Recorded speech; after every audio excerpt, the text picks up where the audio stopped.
এই মেয়েটার বাবার আত্মা সবসময় তার সাথেই থাকতো, কিন্তু মেয়েটা তার বাবাকে দেখতে পারতো না। এজন্য সে সবসময় তার বাবাকে অনেক মিস করত।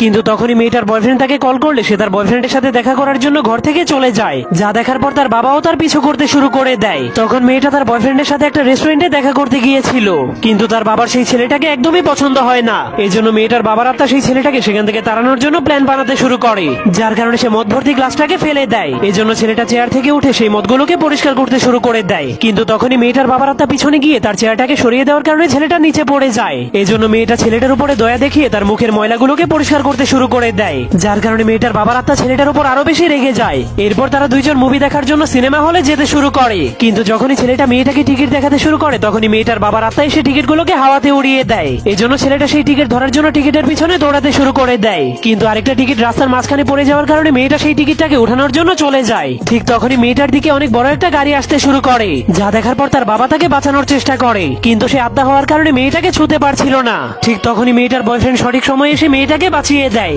যা দেখার পর মেয়েটার বাবার আত্মা অনেক শান্তি পেয়ে ছেলেটার কাছে তার মেয়ের দায়িত্ব দিয়ে চলে যায়।